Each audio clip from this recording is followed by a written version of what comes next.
I've said this 1,000 times, and I say it to the people who tell me the single best thing that ever happens to me, and I'm lucky enough to have it happen almost on a daily basis, is that someone comes up to me and says, "Oh, that recipe on your website, or that recipe that you did online, or that recipe that you did on your YouTube channel. We make that all the time. That's football Sunday food for us every Sunday. That's now part of our Thanksgiving. This dish we serve at these holidays. That's our go-to summer barbecue dish." There's no better feeling in the world than sharing that kind of thing with someone and creating something for someone else that's so meaningful. For the last 15, 16 years, I've, in another part of my life that now consumes fully 50% of my time, I work on a lot of boards with a lot of nonprofits, a lot of NGOs on trying to accelerate the blue economy, as it were. Um, and along the way, I met some incredible people who are still my collaborators today, like Jennifer Bushman, who runs Fed by Blue, who is our collaborator on this book.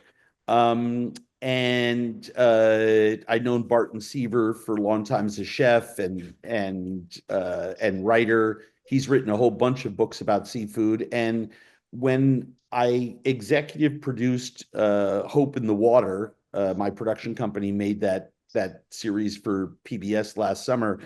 We decided while we were making that show, what we really should do is also do a book, not a companion book, but why aren't we doing a big seafood book? And these books are less popular than other books in the sense that there's one sort of big seafood cookbook that publishing companies do each, 7, 8, 9 years, right? You don't see a lot of them.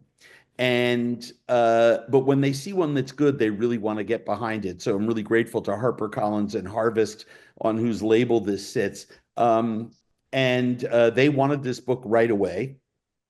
And it is a Bible of sorts with recipes. And when I say that, it's we have 140 pages in there of pantry items that you should need: how to make stocks, how to clean fish, how to select fish, how to buy fish, which changes all the time, and it's very confusing for consumers.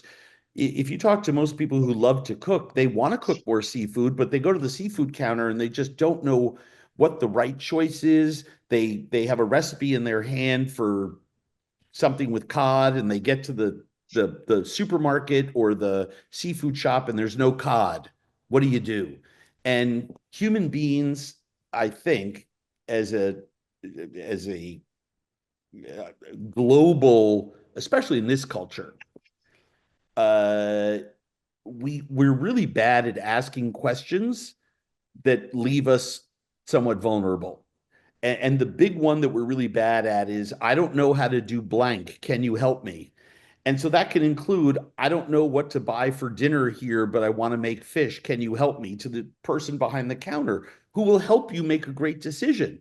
Hey, what do you want to make? What do you like? What other things? Oh, what's that recipe in your hand? Oh, something, we don't have cod, but there's haddock. There's sea bass. There's stuff that you can do the same thing with these other fish.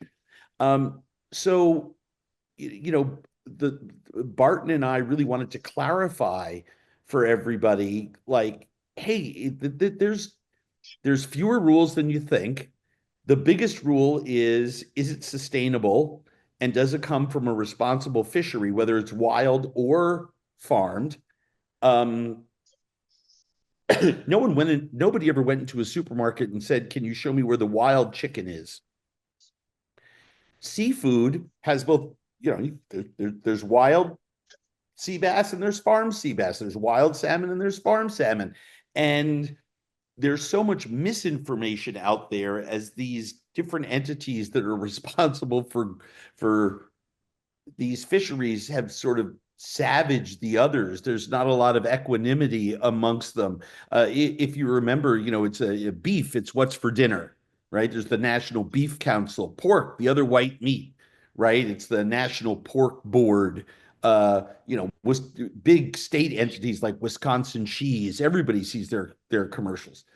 There's nothing like that for seafood. It's a very, very um, disparate group of entities. All I think have the best intentions, but it's very confusing for consumers when they hear from one person you should only eat wild and another you should only eat farmed. Both of those statements are false. Uh, there are bad uh, wild fisheries, and there are some bad actors in the aquaculture space. It's getting better and better on both sides. I mean, infinitely than it was in the 70s and 80s and 90s, where there were no rules in the aquaculture space, and in the wild space, people were just hauling as many fish out of the water as they possibly could. Um, Now, with conservation measures like no take zones and seasonality and uh, a lot of other, I don't want to get too wonky in here, but everybody's getting better at what they do. You just got to know what you're buying and where you're buying it from. And we have, on the back of all of this information, which I believe is written and presented in language anyone can understand, that makes perfect sense, that really emphasizes the idea that there are fewer rules than you think there are. We have 145 incredible recipes with pictures by Eric Wolfinger and illustrations by Yulia Shevchenko that are, I think, make this book one of the best cookbooks of this year or any other, that all represent a different element in the book. Barton has a recipe for fish stick panzanella, which is a tomato and vegetable salad, traditionally Italian, and instead of toasted bread croutons, he makes it with cut up pieces of fish sticks. There's nothing wrong with fish sticks as long as the fish is from a good fishery, right? So, and he doesn't even use homemade fish sticks. He uses a natural fish stick from the supermarket, right? And I think that kind of democratization of a dish that kids will love, it gets kids into eating salads, it gets, parents into putting some inexpensive seafood protein on the table for everybody, that's much better for you than other proteins because of the omega-3s and lots of different other beneficial elements that fish have that other animal proteins don't have. All the way up to something like my steamed sea bass with ginger and scallions. Most Americans don't steam, and fish takes beautifully to steam. It also doesn't stink up your kitchen because it's almost impossible to overcook. Um, and, with just 3 or 4 other ingredients to season it, you can have that on your dinner table in 15 minutes. Probably takes longer to cook the rice that I recommend that goes with it than it does to steam the fish, which you could do on a plate in a pot, right? I mean, you don't have to have some fancy piece of equipment. Um, we have recipes for oysters, clams, and mussels that clean more water than other fish pollute, right? That are beneficial, that we need to eat more of, that are taken, that don't need to be imported. 75% of American fisheries product gets exported. We need to flip that around. If everyone can eat one more seafood meal a week, the economic benefit to that industry and the amount of preservation that would trickle down from that for our coastlines would be immense. So we have a lot of recipes that tell a story, and oftentimes that story is one that is meant to change culture, influence how people dine. It's delicious on its own. If you don't want the message behind it, ignore it. But we shoot also for simplicity, and we aim to tell people about other species of fish that, other than salmon, halibut, shrimp, tuna, even though there is a recipe or two for each of those in the book. We prefer to cook, weakfish and rockfish and porgy and all the species of bass and all the species of snapper and cephalopods like squid and vary the table, because the more variety we put on our table, the better off not only is our table, but is our planet.